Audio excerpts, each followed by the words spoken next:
பழைய பாடல். கிருபை எம்மை சூழ்ந்து கொள்ளும் தம் கிருபை, கர்த்தரில் மகிழ்வோம் களி கூர்ந்திடுவோம், கண்டடைந்தோம் கிருபை. யோர்தானை கடந்து வந்தோம், எங்கள் இயேசுவின் பலன் அடைந்தோம்.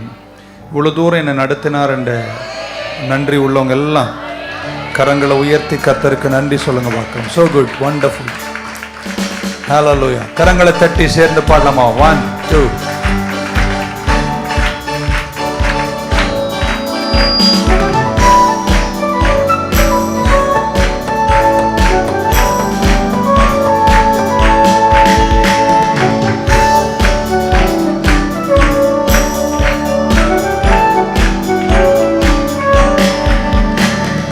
யோர்தானை கடந்து வந்தோ, எங்கள் இயேசுவின் பலன் அடைந்தோ. யோர்தானை கடந்து வந்தோ, எங்கள் இயேசுவின் பலன் அடைந்தோ. சேனையின் கர்த்தர் முன்னே நடந்தார், சோர்வின்றி காத்து கொண்டார். சேனையின் கர்த்தர் முன்னே நடந்தார், சோர்வின்றி காத்து கொண்டார். கிருபை எம்மை சூழ்ந்து கொள்ளும் தம் கிருபை, கர்த்தரில் மகிழ்வோம் களி கூர்ந்திடுவோம், கண்டடைந்தோம் கிருபை. கர்த்தரில் மகிழ்வோம் களி கூர்ந்திடுவோம், கண்டடைந்தோம் கிருபை. கரங்களை உற்சாகமா தட்டி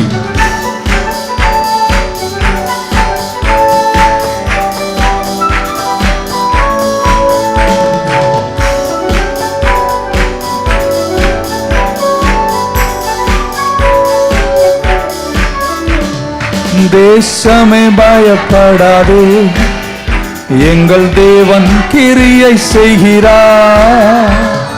தேசமே பயப்படாதே, எங்கள் தேவன் கிரியை செய்கின்றார். தேசத்தின் நன்மை சேமம் அருள்வார், தாசர்கள் வேண்டிடுவோம்.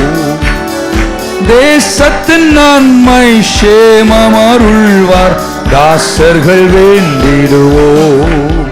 கிருபை எம்மை சூழ்ந்து கொள்ளும் தம் கிருபை, கர்த்தரில் மகிழ்வோம் களி கூர்ந்திடுவோம், கண்டடைந்தோம் கிருபை. கர்த்தரில் மகிழ்வோம் களி கூர்ந்திடுவோம், கண்டடைந்தோம் கிருபை. கர்த்தரி வாண்டினிலே பெரும் காரியம் செய்திடுவார். விசுவாசமா கையை தட்டி பெரும் காரியம் செய்திடுவார். கால் வைக்கும் தேசம் இயேசு தருவார், காத்திருந்தே அடைவோம். கால் வைக்கும் தேசம் இயேசு தருவார், காத்திருந்தே அடைவோம். கிருபை எம்மை சூழ்ந்து கொள்ளும் தம் கிருபை, கர்த்தரில் மகிழ்வோம் களி கூர்ந்திடுவோம், கண்டடைந்தோம் கிருபை. கர்த்தரில் மகிழ்வோம் களி கூர்ந்திடுவோம், கண்டடைந்தோம் கிருபை.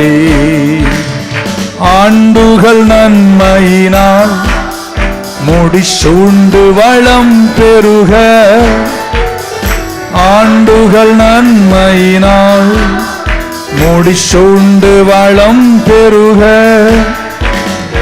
தேசத்தின் மீது கண்களை வைத்து பாசமாய் நோக்கிடுவார்.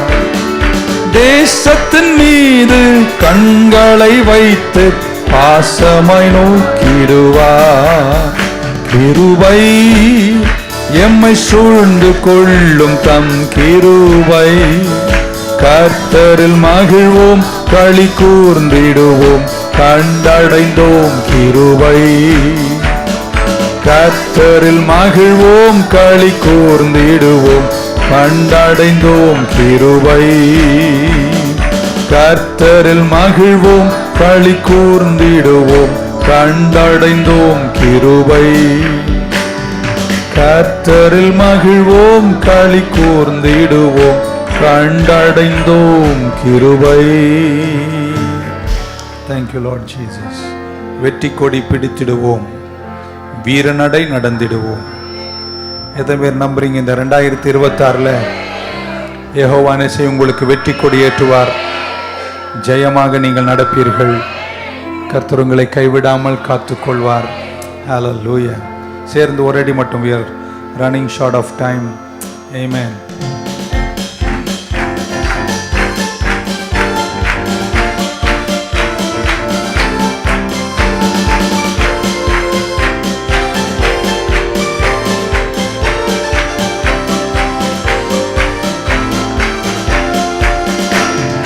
வெற்றி கொடி பிடித்திடுவோம், நாம வீரநடை நடந்திடுவோம். வெற்றி கொடி பிடித்திடுவோம், நாம் வீரநடை நடந்திடுவோம். வெள்ளம் போல சத்தான் வந்தாலும் ஆவிதாமை கொடி பிடிப்பார்.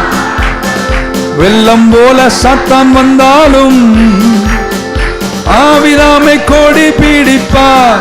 அஞ்சாதே அஞ்சாதே என் மகனே, நீ அஞ்சாதே என் மகளே. அஞ்சாதே என் மகனே, நீ அஞ்சாதே என் மகளே. வெற்றி கொடி பிடித்திடுவோம், நம்ம வீரநடை நடந்திடுவோம். வெற்றி கொடி பிடித்திடுவோம், நாம் வீரநடை நடந்திடுவோம். தலைக்கு மேல ஒரு கொட்டு. கமான். 1 2.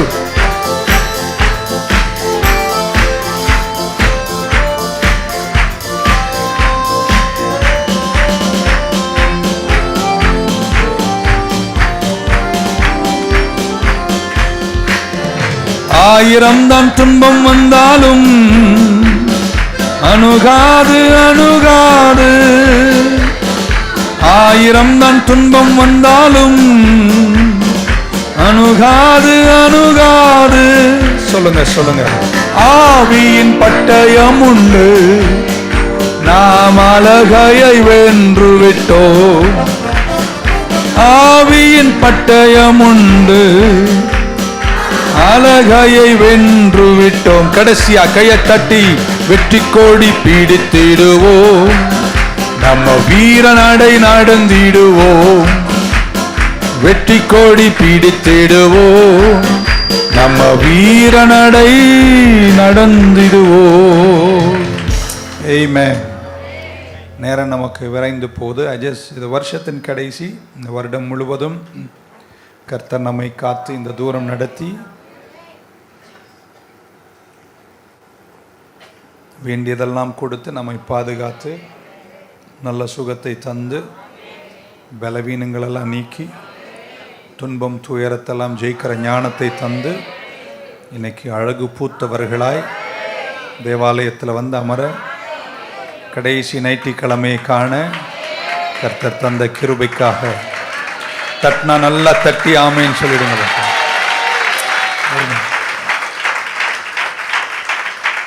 பொதுவாக நான் உங்கள் கூட சண்டே மார்னிங் பேசும்போது ஒரு பேசேஜிலிருந்து கான்டெக்ஸ்டுவலாக ஒரு 3 புள்ளிகள் பேசுவது வழக்கம்.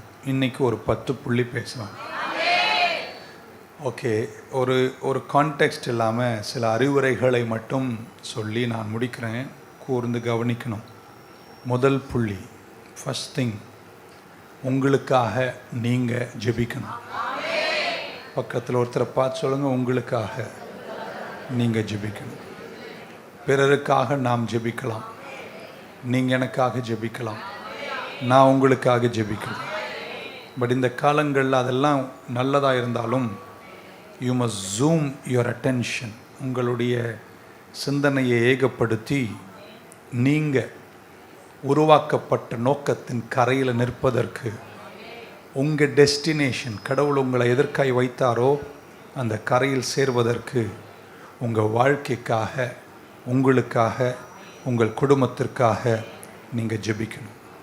நீங்கள் இப்படி சொல்லலாம், பாஸ் நீங்கள் தான் எங்களுக்காக ஜெபிக்கிறீங்களே. கண்டிப்பாக அதுக்காக தான் என்ன வச்சுருக்கார்.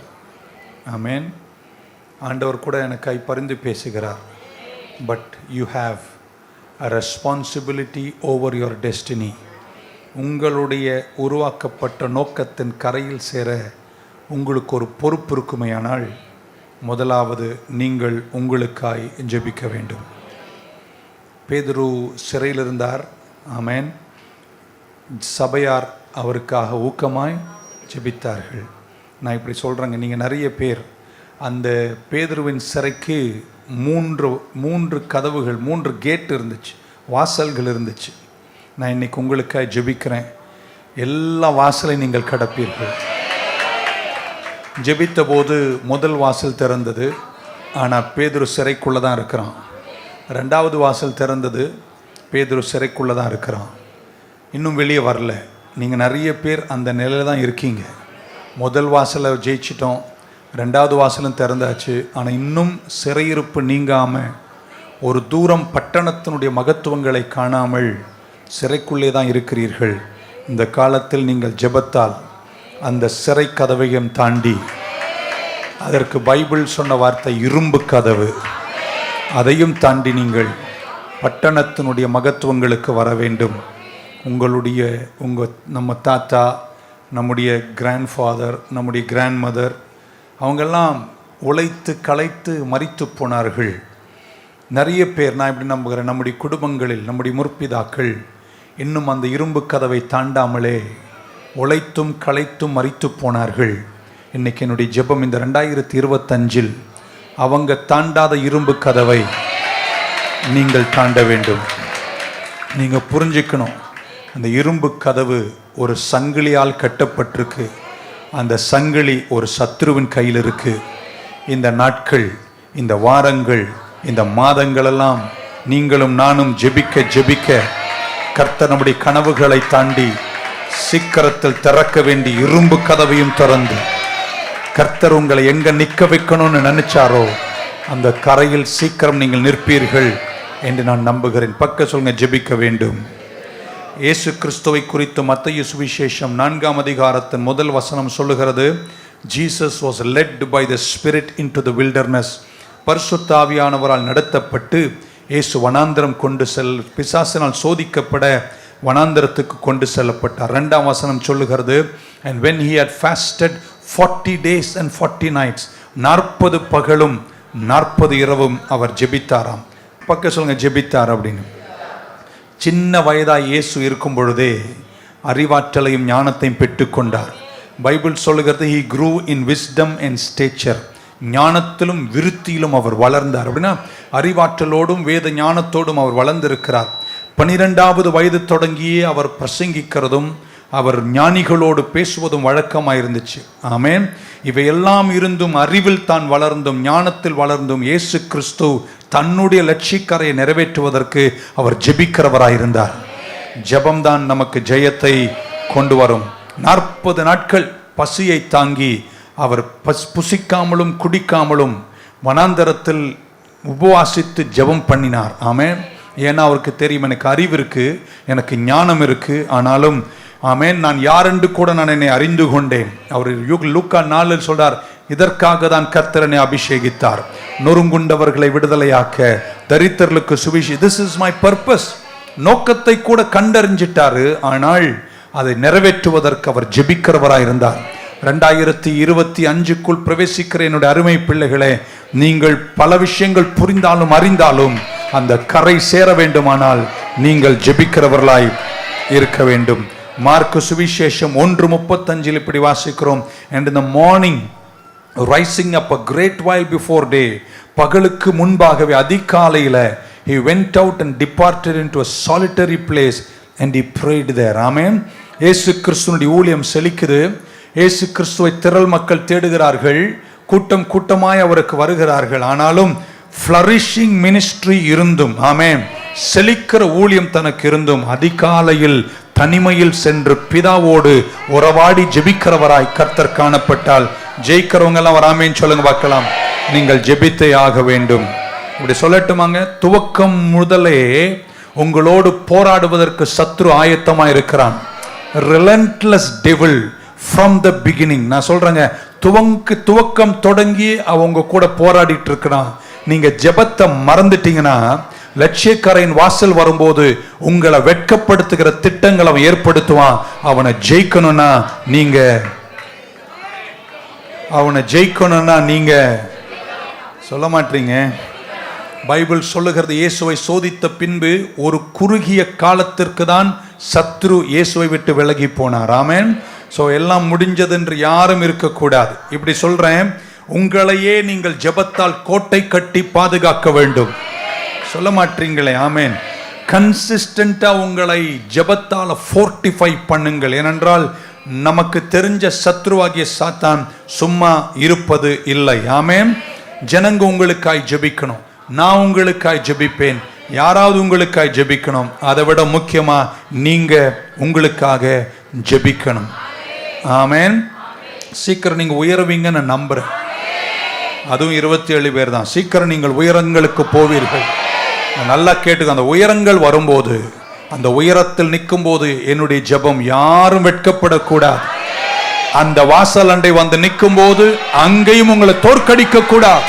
நீங்கள் கடைசி வரைக்கும் வெற்றியோடு கூட பிரவேசிக்க கர்த்தர் உங்களுக்கு கிருபை தருவாராக. 2 தெசலோனிக்கேயர் 3ஆம் அதிகாரத்தினுடைய முதல் 2 வசனத்தில் இப்படி வாசிக்கிறோம். Finally brethren அப்படின்றார், pray for us that the word of the Lord may have free course. வசனம் விடுதலையோடு முன் செல்ல வேண்டும். And be glorified even as it is with you, and that we may be delivered from unreasonable and wicked men. என்ன சொல்றார்? நான் பிரசங்கம் பண்ணோம், வார்த்தை நல்லா போய் சேரணும், ஆனா எங்களை அன்ரீசனபிள், எப்படி இருக்கு தமிழ்ல? எங்களை வேண்டிக் கொள்கிறோம். ஆமென்.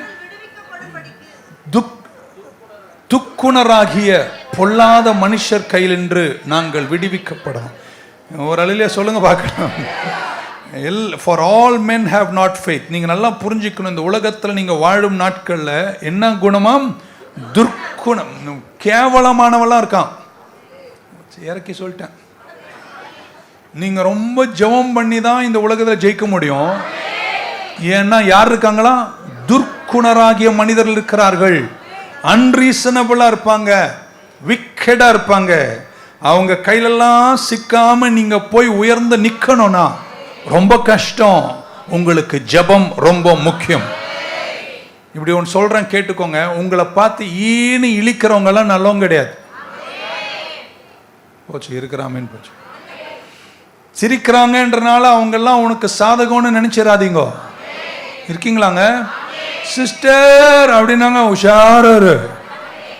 அப்படி துர்க்குணராகிய மனிதர்களும் தீயவர்களும் இருக்கின்ற இந்த உலகத்தில் உங்களை உண்டாக்கிய நோக்கத்தின் கரையில் நீங்க உயர்ந்து நிக்கணும்னா உங்களுக்கு ஜெபம் ரொம்ப அவசியம் என்று விசுவாசிக்கிறவங்க கையை உயர்த்தி ஒரு ஆமீன் சொல்ல மாட்டீங்களா?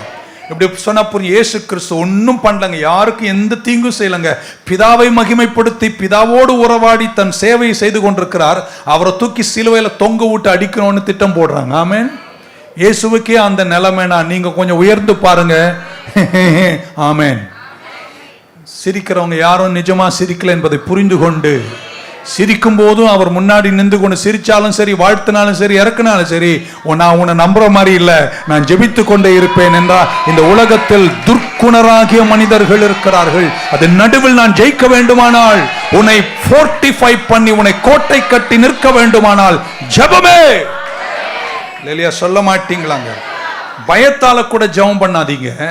அதை விட லட்சியக்கரை சேரணும் என்ற எண்ணத்தோடு, அந்த உயரத்தில் நிற்க வேண்டும் என்ற எண்ணத்தோடு நீங்கள் ஜெபித்துக் கொண்டே இருக்க வேண்டும். நம்பர் 1 பக்க சொல்லுங்க, ஜெபம்.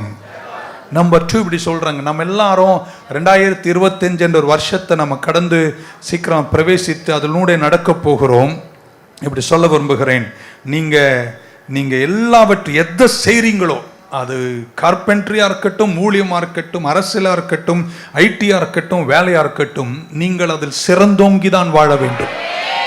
எக்ஸலன்ஸ் அண்ட் கம்பீட்டன்ஸ் உங்களுக்குள் இருப்பதாக. இங்கிலீஷ்ல சொன்னா டெவலப் எக்ஸலன்ஸ், டெவலப் கம்பீட்டன்ஸ். நீதிமொழிகள் 22-29 ஒரு 100 முறை வாசித்திருப்போம். இப்படி சொல்லி வாசிக்கிறோம், see as thou a diligent man in his business. ஒரு மனிதனை வேலையில் சிறந்தோங்குவதை நீங்கள் கண்டிருக்கீங்களா? தன் வேலையில் ஜாக்கிரதையா இருக்கிறவனை நீங்கள் கண்டால் நீங்க புரிஞ்சுக்கலாமா, அவன் நீஜருக்கு முன்னே நிற்காமல் ராஜாக்களுக்கு முன்பே நிற்பான். உங்களை உற்சாகப்படுத்துகிற இந்த கடைசி வருஷத்தின் கடைசியில புது வருஷத்தில் பிரவேசிப்பதற்கு முன்பு நான் ஜெபிக்கிறேன், ஆவரேஜா நீங்க யாருமே இருக்கக்கூடாதுங்க. எல்லாத்திலுமே நீங்க சிறந்தோங்கணும். பிரசங்கம் பண்றீங்களா சிறந்தோங்கணும், வேலை செய்றீங்களா சிறந்தோங்கணும், பிசினஸ்ல நீங்க சிறந்தோங்கணும், அரசியல் நீங்க சிறந்தோங்கணும், ஊழியத்தில் நீங்க சிறந்தோங்கணும். எதை செஞ்சாலும் அதை நன்றே செய், அது இன்றே செய், அதில் தேரும் வரை செய், அதில் உயர்ந்து நிற்கும் வரை செய், அந்த கரை சேரும் வரை செய். ஆமென். கம்பீட்டன்ஸ் வளர்த்துக்கோங்க, மாஸ்டரி வளர்த்துக்கோங்க. ஆமென். ஹல்லேலூயா. இல்லை என்றால் லட்சியக்காரையினுடைய வாசல் வந்து நிற்கும் போது, நிறைய திறமையுள்ளவர்களுக்கு நடுவே நீ நிற்கும் போது வெட்கப்பட்டு போகாமல் இருப்பதற்கு கடவுள் உனக்கு தந்த திறமைகளில் நீ சிறந்தோங்கிதான் நிற்க வேண்டும். இல்லையா? சொல்ல மாட்டீங்களே? ஹல்லேலூயா. உங்களுக்கு தெரியும், யோசேப்பை குறித்து 42ஆம் அதிகாரம் ஆதியாகமத்தின் புஸ்தகத்தில் 14ஆம் வசனம் வரும்போது பரவோன் யோசேப்பை அழைக்கிறார். ஆமென். 29 33 வரைக்கும் உள்ள வசனங்கள் வரும்போது பரவோனுடைய சொப்பனங்களுக்கு யோசேப்பு பதில் சொல்ல தொடங்குகிறார். 41 யோசேப்பு எகிப்தின் ராஜாவாகிய பரவோனுடைய ராஜாவுக்கு முன்பாக நிற்கும் போது அவனுக்கு எத்தனை வயசா? எல்லாரும் வாயை திறந்ததை கொஞ்சம் நல்லா சொல்லுங்க. எனக்கு 60 சொல்லுங்க. எல்லாம் எத்தனை வயசுல நின்றானா? 30வது வயசுல. இங்க முன்னாடி உள்ள வசனம்லாம் படிக்கணும், நமக்கு நேரம் இல்லை.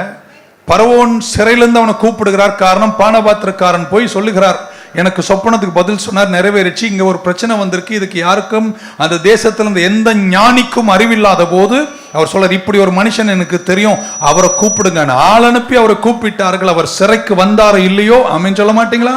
சொப்பனத்தையும் சொல்றாரு, சொப்பனத்திற்கு பதிலையும் சொல்லுகிறாரு. பரவன் என்ன தெரியுமா அவரை பார்த்து சொன்னாரு, இவனை போல ஞானம் உள்ள ஒரு மனிதனை நான் இதுவரைக்கும் கண்டதே இல்லை. ராஜாக்களுக்கு முன்னே நிக்க போறவங்களாம் வாழ்க்கையில லேசு கிடையாதுங்க. உயரங்கள் போவது லேசு கிடையாதுங்க. அந்த உயரத்தில் சென்றாங்க நிற்பது லேசு கிடையாதுங்க. ஜோசப்பை குறித்து பைபிள் சொல்லுகிறது, அந்த தூரம் அவன் வந்து சேர்ந்து அவன் ராஜரீக அரமனையில் வந்து நின்று எல்லா பொறுப்புகளையும் கொடுத்து, தன்னுடைய மோதிரத்தை கொடுத்து, வஸ்திரத்தை கொடுத்து, ராஜரீகத்தை கொடுத்து, இந்த அரமனையில் இவனை விட இந்த தேசத்தில் யாரும் இல்லை, எனக்கு அடுத்தது எல்லாமே இவர்தான் என்று ராஜா பொறுப்பை ஜோசப்புக்கு கொடுக்கும் போது அவனுக்கு வயது எவ்வளவுங்க? அம்மா அப்படி போறாமையா சொன்ன மாதிரி இருந்துச்சு. எத்தனாவது வயசுங்க? நம்ம இன்னும் 60 கூட நம்முடைய வாழ்க்கையில காண வேண்டிய லட்சியக்கரை மகத்துவத்தை காண at the age of 30. நல்லா கேளுங்களேன். சிறை கைதியாய் இருந்தவன் கூட தன்னுடைய 30வது வயதில் ராஜரீகத்தில் உயரக்கூடிய வழிகளுக்கு தனக்கு கொடுத்திருந்த தன்னுடைய திறமைகளில் அவன் சிறந்தோங்கி நின்றதனால கொஞ்சம் தூரம் தான் நீஜர்களுக்கு முன்னே நின்றான். பின்பு அவனை கர்த்தர் ராஜாவுக்கு முன்னே. ஒரு 3 பேரை தட்டி சொல்லுங்க, எதை செய்தாலும் நன்றே செய், தேரும் வரை செய், தேர்ச்சி பெறும் வரை செய், உயர்ந்து நிற்கும் வரை செய். சும்மா தண்ணியை ஊத்தி புளி கலக்கி அதுல கொஞ்சம் உப்பை போட்டு ரசம்னு சொல்லாதீங்க. போச்சுரா இருக்கிறாமேன்னு போச்சு. என்ன சொன்னீங்க பாஸ்டர்? தண்ணி ஊற்றி புளியை கலக்கி உப்பை போட்டு குடின்னு சொல்றது ரசம் கிடையாது என்பதை பணிவன்புடன் தெரிவித்துக் கொள்கிறேன். இது ஏன் இப்போ சொன்னீர்கள்? காரணம் உண்டு. You have to be competent. You have to grow in excellence. ஆமென். பக்கத்துல 30 வயசுன்னு சொல்லுங்களேன். நீங்க எப்போ வருவீங்கன்னு கேளுங்க. ஒரு தூரம் உங்களை உண்டாக்கின நோக்கத்தில் வரணுங்க. எதற்காக தாயின் கருவுல பொறுத்துனாரோ அந்த நிரூபணத்தை நிறைவேற்றுவேன்னு சொல்றவங்கலாம் ஒரு உங்களுக்கு தெரியுமாங்க, நம்ம பைபிள்ல ஜோவாஷ்னு ஒரு ராஜா இருந்தாரு. 8வது வயதுல ராஜாவானார். அல்லேலூயா சொல்லுங்க பார்க்கலாம். எத்தனாவது வயதுல? அப்ப வயதல்லங்க முக்கியம், அறிவு தாங்க முக்கியம். இன்னொரு முறை சொல்ல போறேன், எத்தனாவது வயதுல ஜோவாஷ் ராஜாவானாராம்? 8வது வயதுல. அப்ப வயது முக்கியமா அறிவு முக்கியமா? போச்சு. வராத பின்னாடி எல்லாம் ஒரு ராமன் கூட வரல. இன்னொரு ஜோசியான்னு ஒரு ராஜா இருந்தார். அவர் 9வது வயதுல ராஜாவானார். எத்தனாவது வயதுலங்க? It was not the age, it was the knowledge, it was the competence, it is the wisdom, it is the excellence. எதை செஞ்சாலும் உயிர் கொடுத்து செய்யுங்க. உங்களுக்குள்ள நிறைய திறமைகள் இருக்கு. 2025 அதெல்லாம் வெடித்து வருவதாக. நமக்கு நேரில் கடந்து போன நம்பர் 3 ஐ திங்க் மூன்றாவது இப்படி சொல்கிறேன். இந்த 2025 நீங்கள் ரொம்ப ஃபோக்கஸ்டாக இருக்கணும், ரொம்ப டிசிப்ளின்டாக இருக்கணும். அப்படின்னா எப்படி தமிழாக்க சொல்ல, நீங்கள் கட்டுப்பாடோடு இருக்கணும், அதே நேரத்தில் சிந்த சிதறாமல் இருக்கணும். ஒரு விஷயத்தை எடுத்தீங்கன்னா அதில் எப்படி சொல்லலாம், ஒரு வசனத்தை படித்தா புரிஞ்சிரும்னு நினைக்கிறேன். 57 தமிழ் இங்கிலீஷில் படிக்கிறேன். ஐசையா 57 சும்மா சொல்லிட்டேனோ 57. ஆமென். 57 of the book of Isaiah. For the Lord God will help me, therefore shall I not be confounded, therefore have I set my face like a flint and I know that I shall not be ashamed. Tamil இங்கிலீஷில் இன்னொரு வாட்டி படிக்கிறேங்க, நல்லா இருக்குங்க. The Lord God will help me, கர்த்தர் எனக்கு உதவி செய்வார். Therefore shall I not be confounded, therefore have I set my face like a flint and I know that I shall not be ashamed. கர்த்தராகி ஆண்டவர் எனக்கு துணை செய்கிறார், ஆகியால் நான் வெட்கப்படேன், நான் வெட்கப்பட போவதில்லை என்று அறிந்திருக்கிறேன். ஆதலால் என் முகத்தை கற்பாறையை போலாக்கினேன். என்ன போலாக்கினேன் அப்படின்னா, அதை உரசினாலும் இடிச்சாலும் எது பண்ணாலும் அது கண்ணை அப்படி வச்சா அது அப்படி வச்சதுதான். ஒரு நாள் இப்படி இருக்கிறது, ஒரு நாள் அப்படி இருக்கிறது இல்லைங்க, அப்படியெல்லாம் கிடையாதுங்க. இதுதாங்க என் நோக்கம். அதை நிறைவேற வரைக்கும் என் முகத்தை நான் எப்படி வைப்பாங்க? எங்க ஆமீன்லாம் சொல்ல மாட்டீங்க. காலையில் ஜெயிக்கணுங்க, நம்ம ஒரு தூரம் போகணுங்க, உண்டாக்கின நோக்கத்தை நிறைவேற்றணுங்க. போர்க்களத்தில் நிற்கிற போர் வீரன் ஆமென் தேவையில்லாத எதையும் தன்னோடு சேர்த்துக் கொள்வது இல்லை என்று 2 தீமோத்தேயு 2:4 வாசிக்கிறோம். ஆமென். A soldier is disciplined. அல்லேலூயா சொல்ல மாட்டீங்களா? இந்த தூரம் சேர்ற வரைக்கும் தேவையில்லாத என்டாங்கிள்மெண்ட், தேவையில்லாத எதையுமே உங்க கூட சேர்த்துக் கொள்ளவே போச்சு. ஆமென் போச்சு. எபிரேயர் 12:1 வாசித்து நான் கடந்து போற நேரம்ல 12:1 of the book of Hebrews, இத்தனை திரளான சாட்சிகள். Hebrews 12:1. ஆமென். ஆகையால் மேகம் போன்ற இத்தனை திரளான சாட்சிகள் நம்மை சூழ்ந்து கொண்டிருக்க பாரமான, எல்லாம் சொல்லுங்க பாரமான யாவற்றையும், இன்னொரு முறை சொல்லுங்க பாரமான யாவற்றையும், நம்மை சுற்றி நெருக்குகிற பாவத்தையும் தள்ளிவிட்டு போகல. தள்ளிடுங்கன்னு சொல்ல மாக்கலாம். மெயினா பாரமானது என்ன செய்யுங்க? தள்ளிடு. ஓகே, வரேன் நிறைய பேசணும் இன்னைக்கு. தள்ளிவிட்டு விசுவாசத்தை துவக்குகிறவரும் முடிக்கிறவருமாறு இயேசுவை எல்லாம் நோக்கின்னு சொல்ல மாட்டான். நோக்கி நமக்கு நியமித்த ஓட்டத்தில் பொறுமையோடு. நல்லா கேட்டுக்கோங்க, பணம் மட்டுமல்லங்க வெற்றி. பணம் ஒரு பிசாசுங்க. ஆனா உங்கள் அலட்ச நோக்கத்தில் விசுவாசத்தை துவக்கினவரும் முடிக்கிறவருமா இருக்க கிறிஸ்துவை நோக்கி பாரமான. அப்படின்னா என்ன பாஸ்டர்? பாவம்னு சொல்லிட்டு உங்களுக்கு விளக்க தேவை நேரம் இல்லை. உங்களுக்கு தெரியும் பாவம்னா என்ன. பாரம்னா என்ன தெரியுமாங்க? தேவையில்லாத ஏதாவது இருந்துச்சுன்னா ஒதுக்கிடுன்றார். நடக்கவே முடியல, அவ்வளவு பாரமா இருக்கு. அந்த பாரத் ஒன்னு எப்படி பாஸ்டர் சொல்றது புரியல. உன்னால ஒண்ணுதான் சுமக்க முடியும், நீ ஏன் 3 சுமக்கிற? கொஞ்சம் விளக்குங்களேன். விளக்க நான் கொண்டு வரல. Remove it. Take the weight away. நீங்க அந்த பார்க்குற அந்த கண் எனக்கு என்ன தெரியும், ஆனாங்க தெரியாத மாதிரி நடிக்கிறோம். பாரமான யாவற்றையும் அகற்றி. டேக் த வெயிட் அவே. பக்கத்தில் வெயிட்டை கழட்டிரு, ஓட்டம் ஈஸியாக இருக்கும். இன்னும் கொஞ்சம் விளக்கி அப்படின்னா, தேவையில்லாத எதையுமே உன் கூட என்ன செய்யாத. ஏன் அமைதி நிலவுதுன்னா நல்லா தானே சொல்கிறேன். இன்னும் சொல்லட்டுமாங்க, இது ரொம்ப நல்ல விஷயம். அது நல்லது உனக்கு பாரமா இருந்துச்சுன்னா அந்த நல்லதை கூட கழட்டிட்டு விசுவாசத்தை துவக்கணும் நோக்கி. இப்படி சொல்லட்டுமா, இன்னைக்கு நல்லதுன்னு நினைக்கக்கூடிய சில விஷயங்கள் இன்னைக்கு உனக்கு பாரமா இருக்குன்னா, லட்சியக்கரைக்கு அந்த நல்லது கூட தடையா இருந்துச்சுன்னா அந்த நல்லது கூட ஓரமா வச்சுட்டு லட்சியக்கரையை நோக்கி ஓடு. ஏன் என்ன புரியாத மாதிரி பாக்குறீங்க? போக நான் உன்னை தாண்டி போயிடறேன். அதிலே சொல்ல மாட்டீங்களாங்க. Number 4 or 5 whatever it is இப்படி சொல்கிறேங்க. ரொம்ப முக்கியமான விஷயத்த சொல்ல போகிறேன். ஜெயிப்பீங்களா? பக்கத்தில் நான் கரை சேர்வங்க. அப்போ நீங்கள் இன்னொன்று வளர்த்துக்கணும், சகிப்புத்தன்மை. Develop endurance. சகிப்புத்தன்மை அப்படின்னா என்ன? சகிப்புத்தன்மைக்கு எப்படி விளக்கம் கொடுக்கலாம்? பல வேதனைகளும் பல துன்பங்களும் பல மன அழுத்தங்களும் இருக்கும் போதும் வேதனைகளை சகித்து கொண்டு பாறைய மாறி, இப்போ படித்தோம் என்ன பாறை? கற்பாறைய போல சிந்தை செதறாம அலட்ச நோக்கத்தில் விசுவாசத்தை துவக்கினவரை நோக்கி முடிக்கிற வரைக்கும் வேதனைகளை தாங்கிட்டு நிற்கக்கூடிய திராணி தாங்க சகிப்புத்தன்மை. ஆமென்.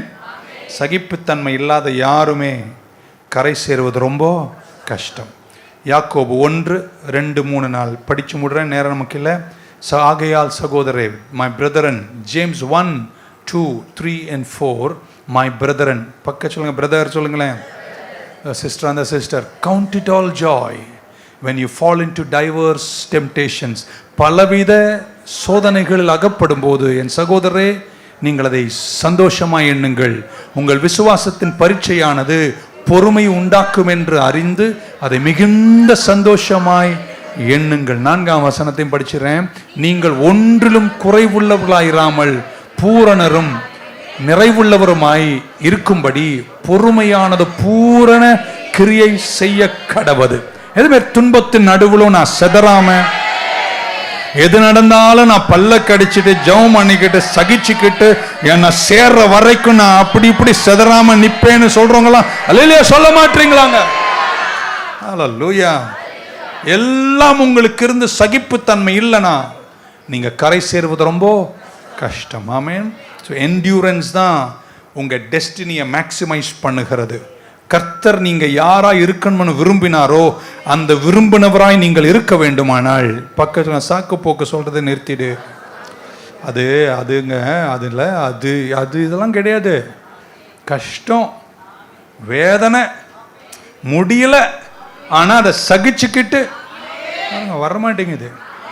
இதை மட்டும் கொஞ்சம் மாத்தி, கலங்காதே மகளே, கண்ணீர் தர என்ன ஆமேன்னு சொல்வீங்க, கொஞ்சம் மாத்தி சொல்றேன், எல்லாத்தையும் தாங்கிக்கிட்டு. வேதனை கஷ்டமா இருக்கு, ஆனா கரை சேர்ற வரைக்கும் என்னுடைய வேதனைகளை நான் சந்தோஷமா எண்ணிக்கிட்டு இந்த கரையில சேருவேன்னு சொல்றவங்க இருந்தா ஒரு ஆமேன்னு சொல்ல மாட்டீங்களாங்க? அதனால ஒரு ப்ராசஸ்ல தான் நம்ம எல்லாரும் போறோம். நம்ம எல்லார் வாழ்க்கையிலும் துன்பங்களும் கஷ்டங்களும் உண்டு. அதில் நீங்கள் சிதறாம நிற்கணும். மார்க் சுவிசேஷம் 4ஆம் அதிகாரத்தின் 26ஆம் வசனம் வரும்போது மார்க் 4:26 தேவராஜ்யம் எப்படின்னு சொல்றாரு? அது ஒரு விதையை போல் இருக்கிறது. ஆமென். For the kingdom of God is like if a man should cast a seed into the ground, ஒரு விதையை மண்ணில் விதைக்கிறது போல தேவராஜ்யம் இருக்குதுன்னு இயேசு சொல்றார். 27ஆம் வசனம், and should sleep, அவன் அதை விதைத்து விட்டு தூங்குகிறான், அவன் he rise night and day, இரவும் பகலும் விழிக்கிறான், and the seed should spring and grow up, he knoweth not how, அது எப்படி வளருதுன்னு அவனுக்கு தெரியாது. அடுத்த வசனம், for the earth bringeth forth fruit of herself, அதுக்கப்புறம் வார்த்தை பாருங்க, ப்ராசஸ் பாருங்க, first the blade, ஆமென், முன்பு முளையையும் பின்பு கதிரையும் கதிரிலே நிறைந்த தானியத்தையும், because the harvest is come, அறுவடை வந்துடுச்சு. ஆனா எப்படி வந்துச்சான்? ஒரே நாள்லாம் வரவே பக்கத்தில் அவ்வளோ சீக்கிரம்லாம் எல்லாம் நடக்காதுங்க. இருக்கீங்களாங்க? ஆண்டவர் நினச்சா ஒரே நாளில் முடியும். ஒரே நாளில் உனக்கு கொடுத்துட்டாருன்னு வச்சுக்கோங்க, உன்னை பிடிக்கிறதே ரொம்ப கஷ்டம். அதனால் நீ விதைச்சின்னா முதல்ல என்ன வரும்? முளை வரும், அதுக்கப்புறம் களை வரும், அதுக்கப்புறம் இயர் வரும், அதுக்கப்புறம் அறுவடை வரும், கொஞ்சம் கொஞ்சமாக தான் வரும்.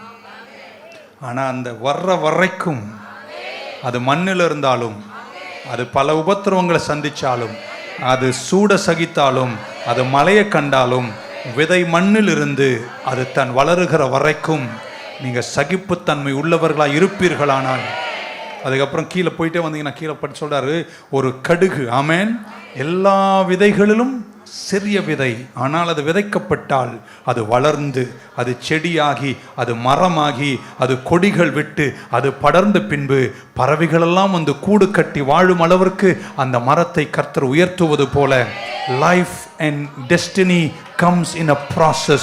அந்த ப்ராசஸ்ல பல கடினங்கள் இருந்தாலும் அதுல செதறாமலும் உடையாமலும் உங்க வேல்யூ குறைக்காம, ஒன்று சொல்ற நல்லா கேட்டுக்கோங்களேன், எத்தனை பேர் நம்புறீங்க கர்த்தர் உயர்த்துவாருன்னு? அப்படி உயர்த்துவாருன்னு நம்பிக்கை இருக்கும்போது கஷ்ட காலத்துல வேல்யூ குறைச்சிடாத. யாருக்கிட்டையும் போய் குனிஞ்சிடாத, யாருக்கிட்டே போய் செதறாத, யாருக்கிட்ட போய் உடஞ்சிடாத. ஏன்னா நீ உயரும் போது அவன் உன்னை நிந்திப்பான். அதனால கஷ்டமா இருந்தா கூட வயிறை இறுக்கி கட்டிட்டு நெல்ல. இல்லையா? சொல்ல மாட்டீங்க. பக்கம் சொல்ல, அந்த கரை நான் கண்டிப்பா சேர்வேங்க அப்படின்னு. கர்த்தர் உங்களை சில நேரம் சோதனையினுடைய நடத்தக்கூடிய நேரங்கள் வருகின்றன. எத்தனை பேருக்கு தெரியும்? உயர்த்துறவங்களெல்லாம் கர்த்தர் கொஞ்சம் சோதிப்பார். நல்ல அப்பாங்க சொத்துக்களை பிள்ளைக்கு கொடுக்கற முன்னாடி என்ன செய்வாங்க? கண்டிப்பாக பிள்ளைகளை என்ன செய்வாங்க? சோதிப்பாங்க. எவங்கிட்ட எதை கொடுத்தா எவன் ஒழுங்கா பாப்பான்னு நல்ல அப்பனுக்கு நல்லா ஆமேன்னு சொல்ல மாட்டேன்.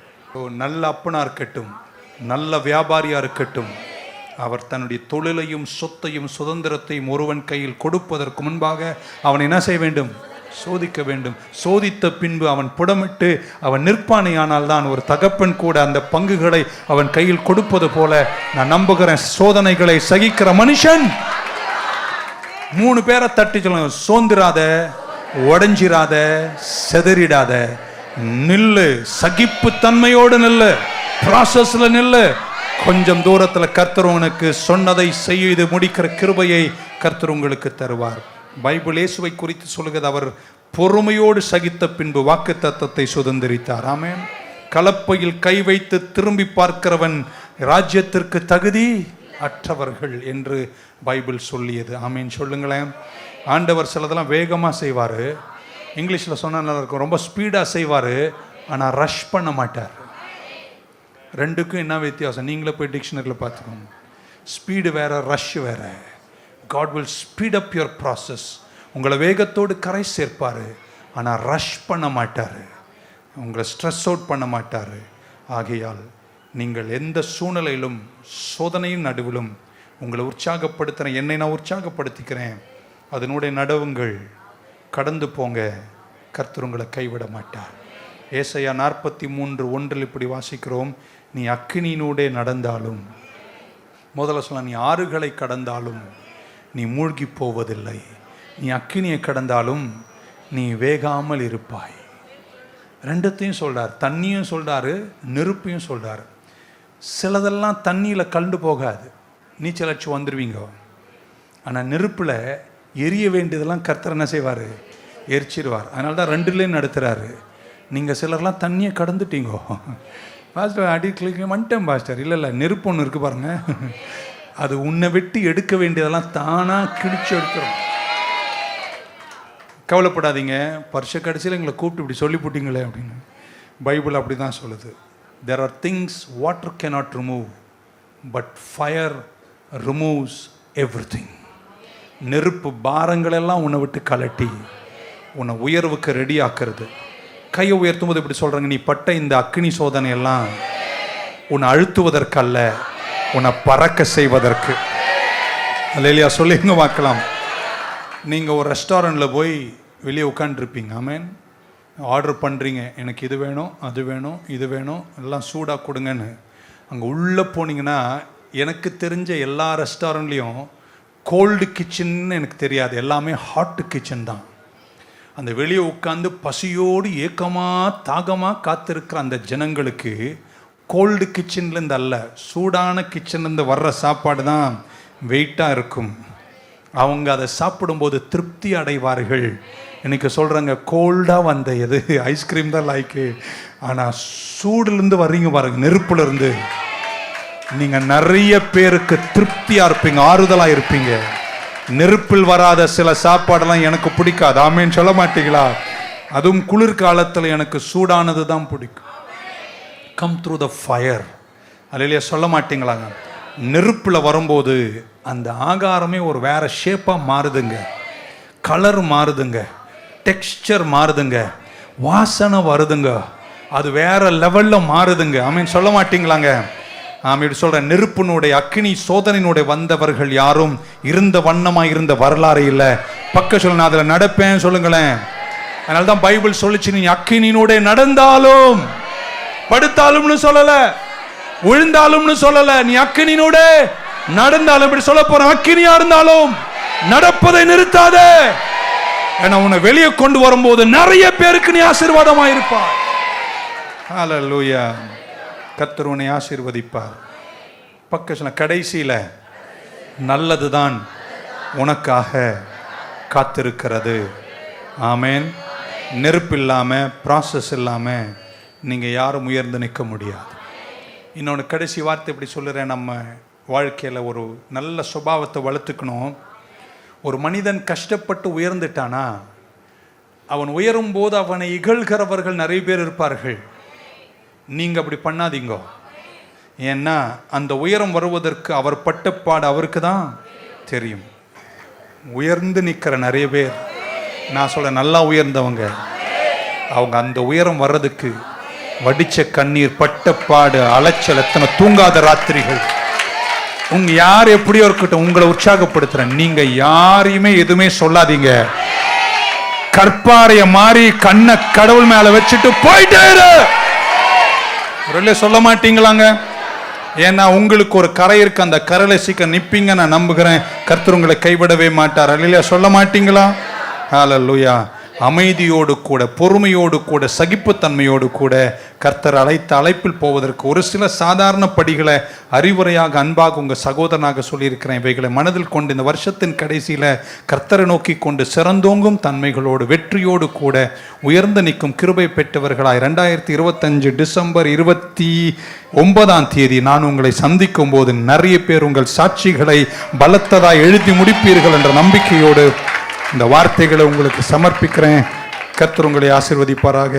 Shawl we stand? நம்ம எழுந்து நிற்கலாமா? Thank you so much. நன்றி. எழுந்துருவோம். Hallelujah Lord. Thank you Jesus. Amen. பின்னானவை மறந்தேன், முன்னானவை நாடினேன். பின்னானவை மறந்தேன், முன்னானவை நாடினேன். கிறிஸ்துவை அறிகின்ற தாகத்தினால் எல்லாமே இழந்து விட்டேன். நான் எல்லாமே இழந்து விட்டேன். இயேசுவால பிடிக்கப்பட்டவன், அவர் இரத்தத்தால கழுவப்பட்டவன். நான் இயேசுவால பிடிக்கப்பட்டவன், அவர் இரத்தத்தால கழுவப்பட்டவன். எனக்கென்று எதுவும் இல்லை, இப்பூமி சொந்தமல்ல. எனக்கென்று எதுவும் இல்லை, இப்பூமி சொந்தமல்ல. எல்லாமே எல்லாமே இயேசு, எல்லாமே இயேசு, எல்லாமே இயேசு, இயேசு இயேசு, எல்லாமே இயேசு. என்னோட எல்லாரும் கரங்களை உயர்த்தும் போது கர்த்தருக்கு நன்றி சொல்கிறேன். கர்த்தர் உங்களை ஆசீர்வதி. எல்லாரும் கையை உயர்த்தி கர்த்தரை நோக்கி பார்க்கலாம். பரலோக பிதாவே, இந்த காலை வேளைக்கு நன்றிப்பா. we have come to the very end of this year. எங்களை ஆச்சரியமாக நடத்துங்க, அற்புதமாக எங்களை நடத்துங்க. இன்னும் 2 நாள் 3 நாளில் இன்னொரு புது வருஷம்ப்பா. சிறந்தோங்கி நாங்கள் நிற்கணும்.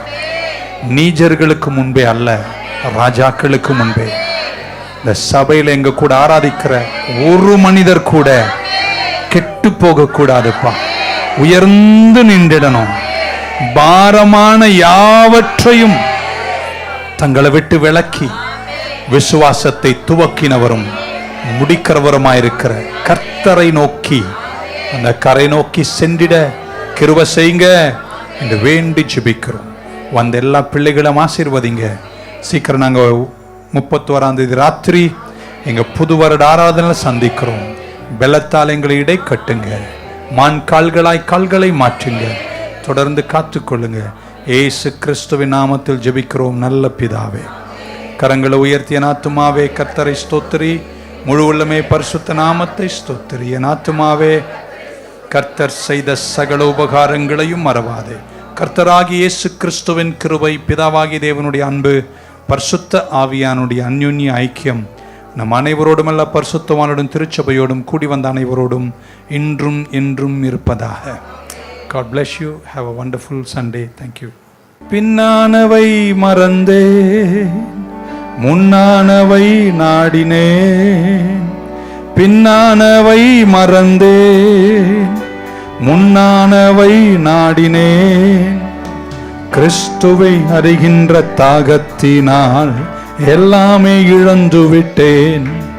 நான் எல்லாமே இழந்து விட்டேன். இயேசுவால பிடிக்கப்பட்டவன், அவர் இரத்தத்தால கழுவப்பட்டவன். நான் இயேசுவால பிடிக்கப்பட்டவன், அவர் இரத்தத்தால கழுவப்பட்டவன். எனக்கென்று எதுவும் இல்ல, இப்பூமி சொந்தமல்ல. எனக்கென்று எதுவும் இல்ல, இப்பூமி சொந்தமல்ல. எல்லாமே எல்லாமே இயேசு, எல்லாமே இயேசு, எல்லாமே இயேசு, இயேசு, இயேசு.